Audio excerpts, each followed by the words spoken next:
he's a lunatic, and no matter what rule set he's fighting under, he always makes it a lot of fun.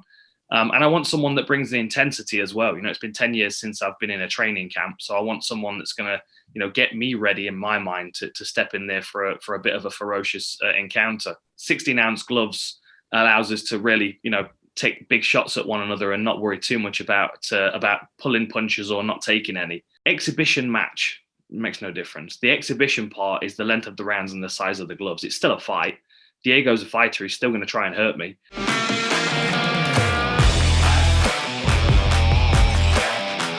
Hello, everybody. Welcome to One on One. And I'm so excited today to be joined by a man who's becoming a very familiar face on this channel, Dan Hardy. But Dan, I know I've spent a lot of time taking up your time, but I had to talk to you again because the news was very recently released that you are, in fact, stepping back into combat sports July 2nd at the AO Arena in Manchester, England, taking on Diego Sanchez in a boxing match. And listen, super excited about this, but I got a little bone to pick with you because it was only 3.5 weeks ago that we were sitting together in a cafe in London and you pretended like you had no idea what the future held. Was that the truth at that point? How did this come about? No, it was absolutely the truth. I'd never lie to you, Laura. Absolutely not. No, it was the truth because the truth is a couple of people had already had the contract through and they said they were going to sign it and then didn't. And you know what it's like. You can't take someone's word for it until their signature's on the paper. So I was waiting. I knew Diego was interested, but he was one of a few fighters that had the fight put to him. So I was kind of waiting for someone to step up and accept it. And of course, it was going to be Diego. Of course, it's Diego. Diego never backs down for a fight. What is it about him as a fighter and about this fight in particular that made it, this is the one. This gets my juices going. Was it timing, opponent, money, or I'm sure some mixture of all three? Yeah, a bit of a mix of a few things. I'm interested in it because it's a boxing match and I've never boxed. Diego is an opponent. I don't have to explain his name to anybody. Everyone knows who Diego is. They know what to expect from a Diego fight. So that makes my life easier because, it saves me trying to explain who I'm fighting and why. Yeah. Diego's he's a lunatic, and no matter what rule set he's fighting under, he always makes it a lot of fun. And I want someone that brings the intensity as well. It's been 10 years since I've been in a training camp. So I want someone that's going to, get me ready in my mind to step in there for a bit of a ferocious encounter. So that they were the main motivators. Talk a little bit about the rule set because I've read it's an exhibition match. First off, what exactly I know what an exhibition match is, but specifically what does that mean in this instance? And then kind of go through what the format of the fight is going to be. Okay, well, it's boxing rules. It's professional boxing rules, but it'll be an exhibition match because we're wearing 16-ounce gloves and we're fighting in 2-minute rounds instead of 3s. Got it. If it was a sanctioned professional match, we would be 3-minute rounds with 10-ounce gloves. But obviously, with this one being, it is a boxing event, but it's more of a show as well. We've got a few music artists on the event as well. There's a couple more fights still to be announced, which are really interesting ones. It's going to be more like a party atmosphere than a boxing event. And I think that's going to be really exciting. But then, 16-ounce gloves allows us to really, take big shots at one another and not worry too much about pulling punches or not taking any. It's a sparring match that's full power. We've got no headgear on. The arena's full. I was at the arena last night checking it out, and it's got such a great atmosphere in there. I was going to ask you about that. You went to a concert last night and kind of took in the space. Yeah, Tool were playing last night. Tool are one of my favorite bands. I was fortunate enough to see them in Vegas a couple of years ago, but then Veronica surprised me. It's my 40th birthday coming up in a couple of weeks' time, and so she surprised me with tickets. And the fact that it was at the AO Arena as well. We were sat pretty much right where the ring is going to be on the night. So I was able to stand there and just kind of soak it in, a full sold out arena, light show. And it was good. I have nothing but good memories from that arena. And then obviously I made some more good memories last night. And Manchester's a great place to fight. Just walking around the city this morning, everyone's buzzing. Everyone's talking about the fight. They're talking about Ricky Hatton coming back out of retirement. I'm excited that it's in Manchester. It's a special city for me. Well, I'm a little surprised that you can even hear me talking this morning, if I'm being honest, if you read a Tool concert. And there's a bit of ringing going on. Yeah. A little bit. So if you needed me to speak up, just go, eh? Eh? So did being in the arena give you any, I don't know, any sort of feel, any sort of level of excitement in anticipation of what's, really not that far down the road? Yeah, just excitement, really. Just excitement. I've not got to the stage where I'm feeling any kind of nerves for it right now. Obviously, I'm anxious to be ready and to be in shape, but I'm also excited about the process of getting in shape as well and having a focus for training. But so I stood in one of the corridors, one of the walkout areas in the arena last night as the band was playing. I just kind of had a few moments to myself, and recalled standing there at UFC 105 when I was walking out to fight Mike Swick, and he was ranked above me, so I was walking out first, and obviously the stakes were very, very high going into that fight. And it was a good night. I had 3 teammates on the card as well. We all won. The atmosphere backstage was amazing. And then just to be in the arena and to be able to visualize the walkout and, the crowd not being there to watch Tool, instead they're there to watch, some boxing matches. I just feel really, really excited. I feel focused. I feel my body feels physically healthier as well. I don't know why. I think as soon as my brain switched over to competition time, it's like, I feel physically ready to start training camp as well, which is something that's not been familiar for the last few years.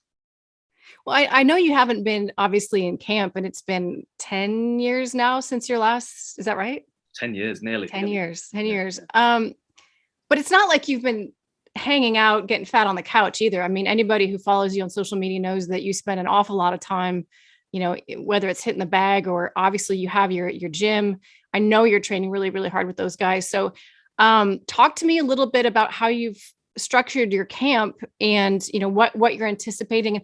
And really, I want to have a conversation about boxing apart from MMA, because obviously I understand boxing very much within the context of MMA. And the main amount of boxing training I've ever done has always been for boxing within the context of an MMA fight. So I would love for you to educate me on some of the things that you're doing differently or having to focus on differently because this is a pure boxing match. Yeah, well, I mean, that's one of the reasons why I'm excited for it, is because it does change things. Starting with Taekwondo, I kind of learned punching as a second facet to that art. And then moving into kickboxing and Muay Thai, it put more emphasis on boxing. So I actually spent a lot of time working with pro boxers. But then, regardless of whether I was doing kickboxing or Muay Thai or MMA, there were always differences, things that I had to change, shorten my stance, be lighter on my toes, consider other weapons that are going to be flying in my direction as opposed to just hands. And then the other thing as well is the size of the gloves. Even if we were wearing 10-ounce gloves, it would change things a lot. We're used to wearing 4-ounce gloves. And so I'm going to be wearing basically 4 MMA gloves on each hand for this one, which, it changes. That would look pretty stupid, by the way. It would. But it will change the movement of the punches. It will change the ability to defend as well. So I'm going to have to be a lot smarter about how I'm setting my punches up. Like in MMA, you can, to an extent, just kind of unload on your opponent and something's going to land because the gloves are so small. In boxing, you have to be a lot more subtle about creating your targets. So that's interesting for me. Plus, in an MMA fight, there is an ebb and flow, but the ebb is still of a higher pace than boxing, because you go from being using explosive energy systems to then close range, and then you're into isometric stuff where you're contracting and you're driving against somebody else. Those moments in boxing, although they are there, they're rather inconsequential, especially when it comes to the scorecards. Like, you can lean on someone and tie them up and force them to work, but you're not going to get scored in any way for that. So the fact that Diego and I are both coming from an MMA direction, but we're now putting boxing gloves on and playing a boxing match, I'm interested to see how he approaches it, because of course his wrestling, his grappling is really his strong suit. And I might as well say it here. I think that's something that we can go on to afterwards. I'd quite like to have him come back over to the UK and compete on Polaris with me, just nice. So we can do 2 skill sets. Then maybe we'll compete in MMA after that. I don't know, but I'm interested in it because it is very, very different. You know, my training sessions now, I mean, I'm wearing shoes for all of them. I'm wearing my boxing boots, which, you know, gets me in the mindset for boxing. I always used to wear the shoes if I wanted to train boxing, just to kind of get my brain switched on. But, you know, boxing, and I'm wearing 18-ounce gloves when I'm hitting the bag now. So my hands are really weighted. The stance is longer. I can put more power into the punches and sit down on things. I can roll deeper as well because I don't have to worry about knees coming up the center line. You know, so it does change a few things, and that is a big challenge for me because it's a rhythm that I'm not used to. Plus, you know, these are 2-minute rounds. So obviously in MMA we fight 5. So this will basically be 2 rounds and a rest, which will sit within one MMA round. And I had the timer on the other day, and I'm blasting the bag for 2 minutes, and then the timer goes. I'm like, oh, okay. I'll have a 60-second rest, and I'm still kind of moving and jumping around because I feel like my energy should still be, you know, should be outputting.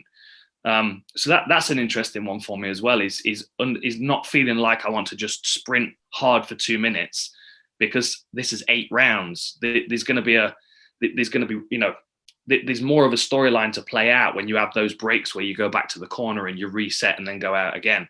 In a 5-minute round, it can be all one person or all the other. But over 3 rounds in a boxing match, it could swing back and forth 3 times at least. So there's a lot of different challenges for it. But, you know, this is a good warm-up point for me. You know, one skill set, something I've never done before, throw myself in there and try it and then see where it goes from there. I would like to do more boxing, though. I would like to do, you know, 10-ounce gloves under pro rules, 3-minute rounds. And I think there are good options out there after this fight.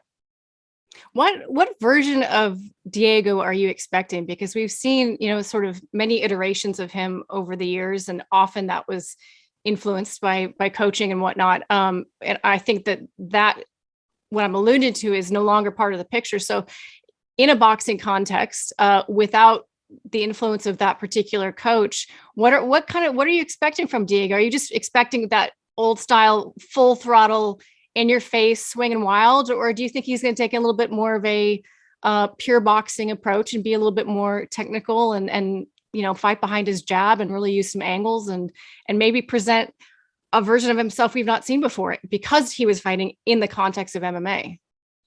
Yeah, I expect that. I expect him to at least try and be more technical in this fight. Of course, you know, he's a very warlike individual. So I think, you know, as soon as we start trading punches, you know, some of his technique will go out the window as well as probably some of mine at the same time.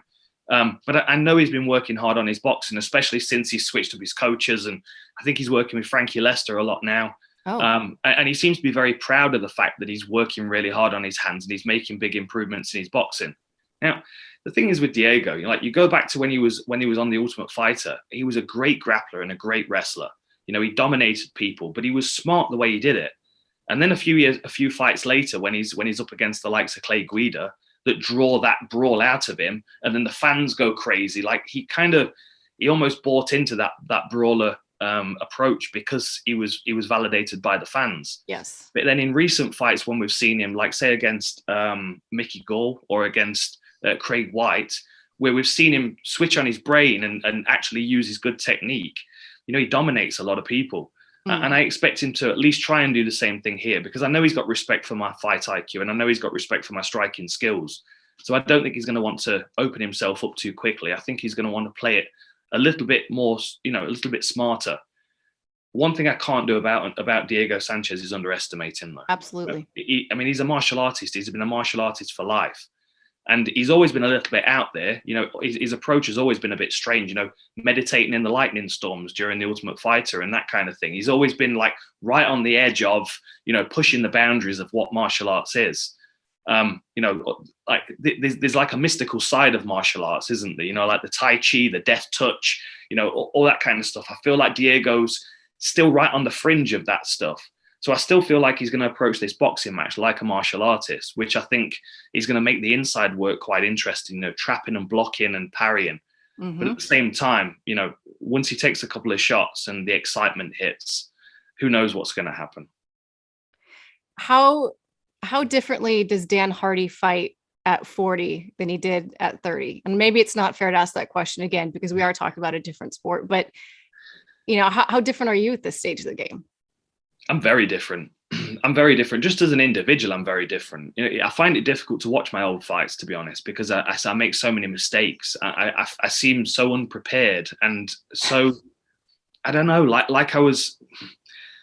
To me, MMA back in the day seemed like this vast universe that I was never going to be able to consume. And the more I've watched it, the more I've started to shed that perspective and realize that there's a real core to this style that we know as martial arts, mixed martial arts. And I feel like I have a much better grasp of that now, and a better grasp of it, less technically, but more with principles. So I can take the principles that I understand in mixed martial arts and I can apply them to boxing. And then, I mean, there's a lot of really interesting stuff going on in boxing at the moment. Obviously Canelo's doing amazing things, but Canelo's approach is very different to a lot of boxers. Like Floyd Mayweather was slick, very difficult to punch, very difficult to catch, very difficult to read. Canelo stands there and lets you hit him, and he'll cover up and he'll counter you with such brutality that you don't want to open up. But he also doesn't target the regular boxing areas. He'll target the biceps and the deltoids. He'll be hitting into the forearm to try and deaden the actual weapons, which to me is a very martial artist approach. Like catch and destroy. It's an old. That feels like a Muay Thai approach to me. Exactly that. Yeah, brutalize the person, make it very unpleasant. And then one of my other favorites, of course, Gennady Golovkin. He brings a lot more of like an Eastern European style of boxing, which has got some influences from the old school bare knuckle boxing days, where he's throwing like downward punches onto the top of the forehead, which does really odd things to the equilibrium of his opponents. And, cheeky things like throwing jabs past his opponent's guard to drag his elbow back and remove their hands. All these little things that we see glimpses of, but I think now boxing has started to diversify a little bit in its approach. Again, Lomachenko with his great footwork. I think there are a selection of boxers that are currently competing right now that are trying new things within boxing, and it's almost circling back towards the old martial arts principles. I'm excited for all of these things, and I do want to apply some of these things in the fight. I said to Diego, I want to stop him with a body shot. That's my goal. Especially because I'm on a Ricky Hatton card, and that was Ricky Hatton's thing, body shots. But, to land a body shot was always one of my favorite things to do in a fight, especially in Muay Thai fights. Like I would enter Muay Thai fights and my coach would say, second round stoppage with a body shot. I'm like, so I can't knock him out in the first, and I can't put him in the head too hard because you want me to. That's saying a lot about you as a fighter, though, and your what your coach knew were your abilities. That's pretty cool to be able to call the shot like that. I think he realized that I was better as the tip of a spear as opposed to like a shield wall. I'm far more focused if I've got one goal in mind and if I know what I'm trying to do. And then if there's a process to that, so like say if I was fighting a Thai boxer, I have a particular fight in mind that I had, which was in Nottingham, and he said I wasn't allowed to stop him in the first round, and I had to stop him in the second with a body shot. And so the whole game then became around, okay, how do I open up this target for my left hand to the body? And it gave me such a clear focus in the fight that I didn't buy into the whole, let's just have a Thai boxing match and see who goes down first.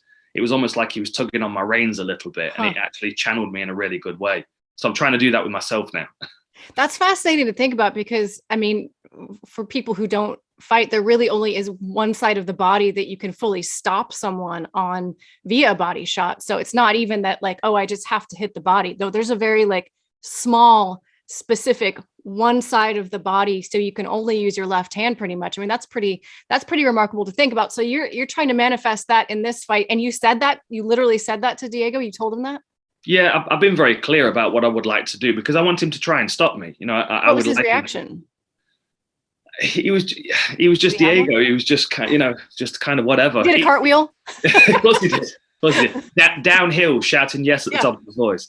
It was great at the press conference. He seemed like he's in a much better place. I think he's kind of grounded himself since he's got rid of his old coach, and that puts him in a much more dangerous place in my mind. Given the fact that he's more calculated and he's more grounded, he's more prepared to think with his mind instead of with his emotion.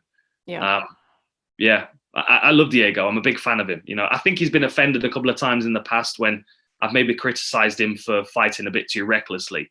So maybe he's going to try and prove me wrong on the night. You talked a lot earlier about this, the new wave of boxing, maybe not the new wave, but the new things that you're seeing infiltrate into boxing from other martial arts. And one of those things that is infiltrating into boxing is mixed martial artists. At least they're trying. An awful lot are trying to make their way into the boxing ring. And obviously this is something you're doing. So you have a unique perspective on what that takes, I think, and maybe even more so after this fight takes place. But when you hear or when you imagine Francis Ngannou potentially taking on someone like Tyson Fury, does that fight make sense in your mind? And is it more than just money? I guess is my real question, because there's a part of me that appreciates that it would be an interesting fight to watch, and I would watch it. But then there's a part of me that thinks how cocky of us as mixed martial artists to think that we can waltz into this other completely different sport and really compete with, Tyson Fury, the greatest heavyweight of all time. And I know everyone's like, yeah, but Francis Ngannou, if he touches him one time. But my question is always, yeah, but can't he even touch him? That's the difference. That's the difference. I would just love to hear your reaction. That one gets me. I don't know. I don't even know I'm not riled up, but like, I just don't know what I think about it all, to be honest with you. And same thing with Canelo versus Usman. Yeah. I just don't know what I think. I want those guys to have what they want. I want them to have big paydays and things like that. I genuinely want that for them. But take the money out of it, the sport, I'm just like, I just don't know. Yeah. It's a difficult one with Ngannou because, of course, he's got that fight-changing power. So you can always picture him cracking Tyson Fury with one big shot and putting him down. But then, if you remember, not only is Tyson Fury a huge heavyweight, difficult to reach, difficult to read, great footwork, great defense, but he's also been dealing with people that are trying to do that for his whole career. Yes. In the ring and outside of the ring, everyone's trying to crack him with that one big shot that will make a difference. Deontay Wilder doesn't move in the normal movement patterns of a boxer. He's a bit wild. He comes from strange angles. So that's why he was problematic for Tyson at times. But I wouldn't say that Deontay Wilder punches is any weaker of a puncher than Ngannou, especially in big gloves. I think there's a recklessness to Ngannou, which, if you watch him against Rosenstrike, that's a perfect example. You've got someone who's had 70, 75 kickboxing matches, Thai boxing matches, who is a very, very good technical striker that got overwhelmed in seconds by Ngannou's ferocity and speed. That changes very much when it comes to boxing. Like Tyson Fury knows how to stand in the pocket and stay safe, how to smother those punches. Like he's not going to back up against Francis Ngannou, which is usually what opens up the opportunities. As soon as Ngannou starts moving forward, people move away, and then that allows him to continue. Tyson will just step in, overhook him, and tie him up and weigh on him. I think it would be an exhausting fight for Ngannou for as long as it lasts, and I think Tyson Fury will be way too much for him. But I have no issue with Ngannou trying it, because as mixed martial artists, we embrace the whole skill set. So of course we are, we've got striking, we've got other assets as well that we can use. And if we're stepping into a game where you can only use one thing, then we're not really losing anything, in my opinion. Because it was the same with Conor McGregor and Floyd Mayweather, wasn't it? Like, can Conor McGregor do anything to Floyd Mayweather? It doesn't really matter, because in a fight, we know Conor McGregor wins. Exactly. Right? It's the same thing with Usman and Canelo. Now, we know for sure if Canelo comes over to mixed martial arts, he's doomed. And that hurts me to say, because I love Canelo as a fighter, but he's a fighter as a boxer. You take him out of that skill set, and that's all he has to offer you. You put him in a mixed martial arts arena, he doesn't have a great deal to offer you. But then Usman, I don't think he has a great deal to offer Canelo either in a boxing ring. Now, this is where Tyson Fury, I feel like, blurs the lines, because he's more of a fighter than he is a boxer. He's a fighter first and a boxer by trade. If you put him in mixed martial arts and you said that you can throw elbows and you can throw knees, he has a natural instinct for those things. Like, you can see him hitting pads with Darren Till, and he's hitting pads really nicely, elbows and knees. I think he would adapt to it very, very quickly. And I think because of his size and his fight IQ, I think he'd be able to put it into practice really quickly. He's only going to struggle with Ngannou with the wrestling. And that was a relatively new facet that we've seen from Ngannou in his last couple of fights, especially against Cyril Gane. I think it would be a horrible night for any mixed martial artist to step in and take on one of the top boxers in their division. You know, Golovkin, Lomachenko, like we saw Lomachenko sparring with TJ Dillashaw. I mean, he was toying with him. There's no doubt about it. But in a mixed martial arts contest, it's a different thing entirely. Do you think there's a little bit of maybe ego at play for the mixed martial artists who, I think, you know, boxing has larger platforms and the pay is higher. And yet what you just said is what we all know to be true, which is that in a fight, the mixed martial artist is going to win. And I think that's always been the basis of mixed martial arts, right? Like, what is the closest thing that we can get to an actual street fight, but that then can be legalized through the, you know, implementation of rules and rounds and all of these things but we try to keep it as close to its purest form as possible. So there's these guys that are at the top of their division in the sport that represents true human domination of another human. And yet these people over there are getting a lot more potentially shine. So do you feel like there's a little bit of ego at play? Maybe ego has a negative connotation, and I don't mean it that way. No, you know, ego can be a healthy thing. Yeah, absolutely. I think it's essential for a fighter to have ego. You've got to believe in yourself, almost to a point where it's a little bit unrealistic at times. You know, and I think it's a superpower if you can harness it. I mean, no one could tell Conor McGregor that he wouldn't be the champ. It was destined to be it because he believed it so much. But I do feel there is a bit of bravado crossing over to boxing, and I think that bravado is backed up by it's boxing. If it's a fight, you know what would happen. Like, even if you put Canelo in a kickboxing or a Muay Thai fight, I think immediately his game has to change.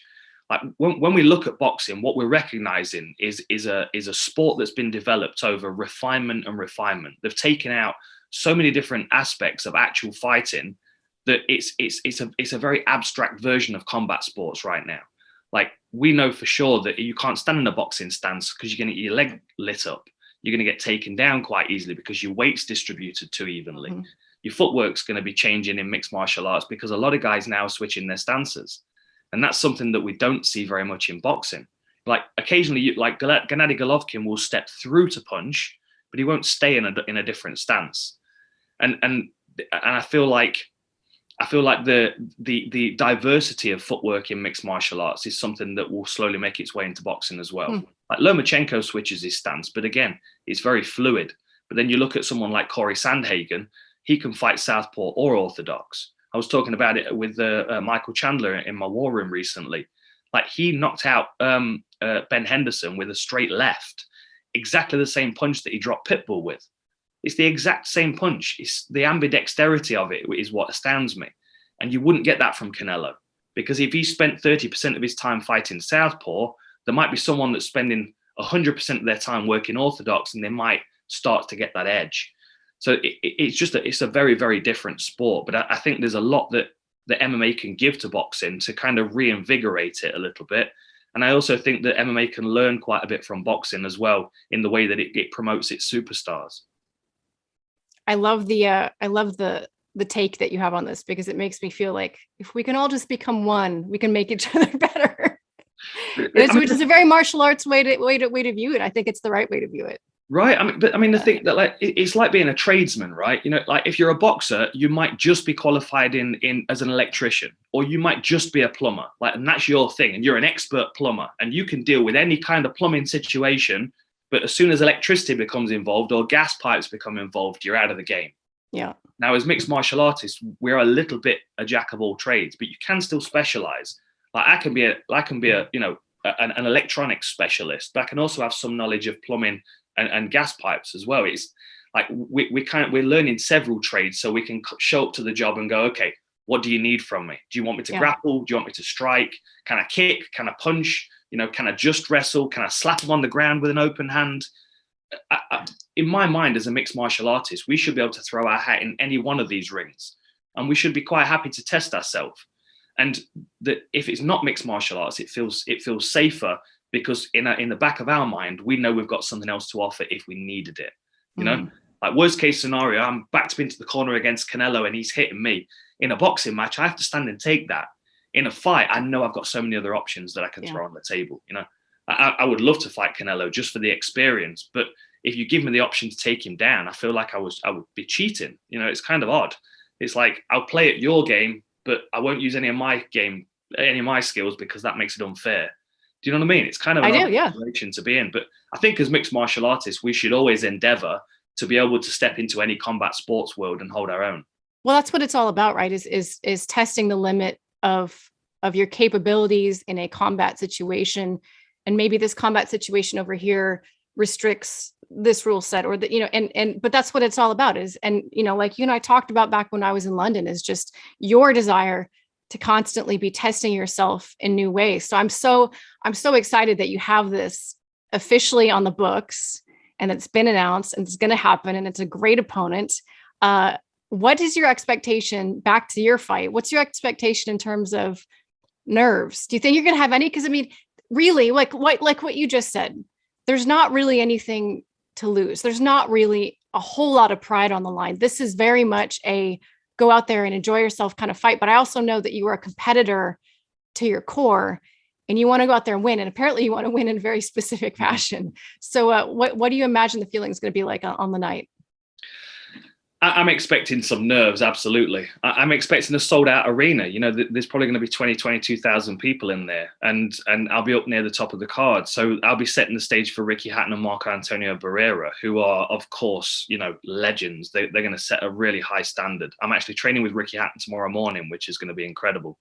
But I'm expecting to be nervous. I'm expecting to be anxious. I'm expecting the ring walk to feel very much like a walk to the octagon, because I'm required to perform. I'm required to perform on a stage in front of thousands of people, and I'm fighting a guy that I know is exhibition match makes no difference. The exhibition part is the length of the rounds and the size of the gloves. It's still a fight. Diego's a fighter. He's still going to try and hurt me. You know, if he can knock me out in the first round, he's going to absolutely do it. And of course, I don't want that to happen. And you know, I've also been out for 10 years. You know, it's going to be strange making that walk again and feeling that nervous anxiety and you know, trying to control it. I do think the nerves would be much greater if it was a mixed martial arts match, of course. But I don't know. I mean, I just have this overwhelming excitement right now. It's difficult to kind of put that to one side and feel any other emotions. Yeah. I think on the night I will of course be anxious to compete to my best and show people what I'm capable of. Especially because, you know, I'll be 40 by then, and there's a lot of doubt around whether I was ever going to come back to compete at all. And I would like people to watch this and go, oh, okay. So he's put that 10 years to good use then. And I can see that his fight IQ is not just him sitting at a desk talking into a mic. He can actually put it into practice.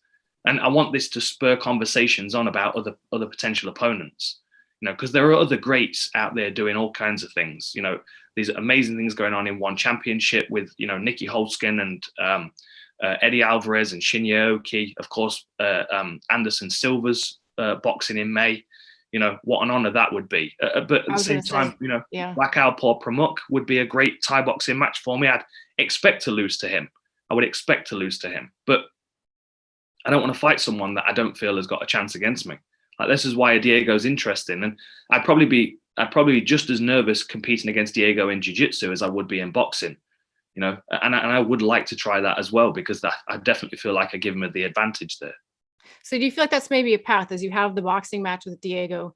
Maybe you guys, as you said, have a Polaris match, and then is the natural next step after that to jump back into MMA, whether it's versus Diego a third time or one of the opponents that you mentioned just a second ago? Is that the plan?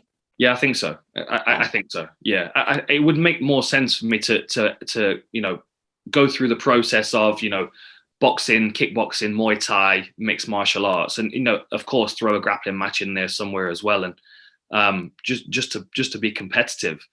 Yeah. The other thing, and I think we spoke about this in the cafe, like, I'm never going to retire. But I also don't want people to look at me like, well, if he doesn't win, then he's not going to be happy.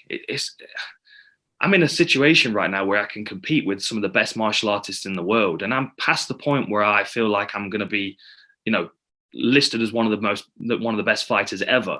This is now more of a personal journey for me to continue learning about martial arts. And if I can do that, trading punches with Diego, or trading ankle locks with Diego, or trading punches with Anderson Silva, or taking on a great Muay Thai fighter or a Thai boxer or a kickboxer like Nikki Holskin, that for me would be an honor and a privilege, and it would be another way of me bettering myself, you know, researching myself and seeing how I deal with these great fighters.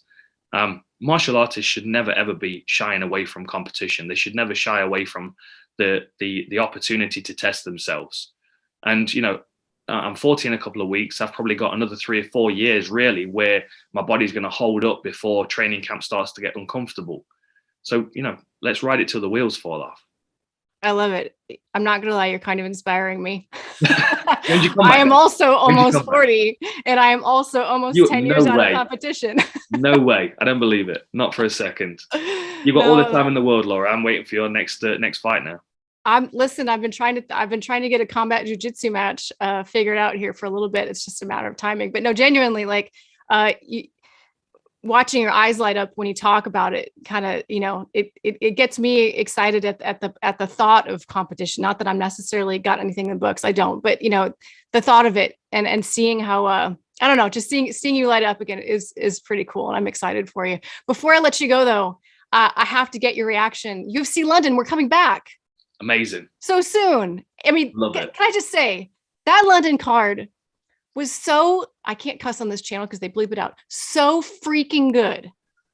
It was so good. And the reaction from the crowd was, I'm not going to, unlike any other. And I've been to London shows before. I think maybe it's because we hadn't been there in a while. So good that we had to come right back. And we've got Tommy Aspinall at the top again. I believe he's taking on Curtis Blades. I think that's confirmed. Is that confirmed? Yeah, I think it is. Patty and Molly.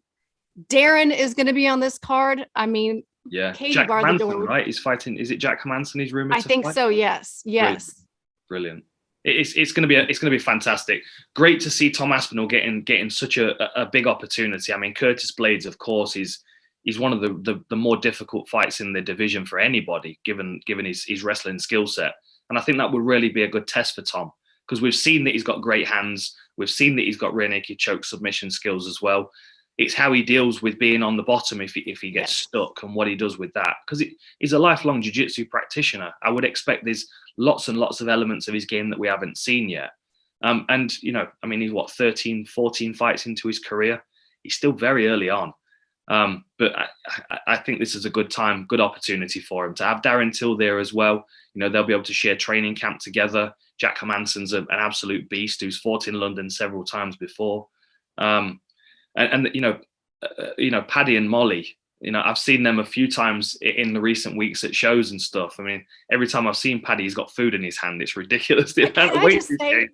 I don't know how that guy yo-yos like he does, but he yo-yos like a true professional, because I'm not sure. And I think he is one of those people that does tend to gain weight in his face. So maybe just shows more, but holy cow. He looks like a different person. Yeah, it's amazing. I saw him at an event the other week, the BMF event. We had a couple of guys on the card, and Molly was there as well. But see, what's interesting is Molly's in a very, very different mindset. Like Paddy has this, get into shape for fights and then get out of shape afterwards, and kind of like what Ricky Hatton used to do back in the day, or Ricky Fatten as people used to call him. He used to gain weight really quickly. But Molly looks like she could step back on the scales. Like, she has kept herself in great shape. I've noticed that. Yeah. I mean, it shows a level of professionalism that I think is really going to serve her well in the coming fights. And UFC London's always such a great event. You know, it's like the O2 Arena is a special place. As you said, you know, because we were coming out of the pandemic and it had been a couple of years, you know, the London show was the first one that was cancelled in 2020. Mm-hmm. You know, and it was like, there was so much disappointment. Like, I remember I was on a flight back from Brasilia, ready to commentate the weekend after. And as soon as it was announced, it was like this whole kind of grey cloud cast over the UK MMA scene. And we just didn't know when the UFC was going to come back.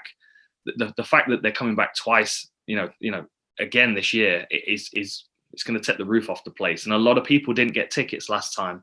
A lot of people that were desperate for tickets. So it gives people another opportunity to have another event like the one that we saw. And of course, you know, Molly and Paddy set the stage on the last one.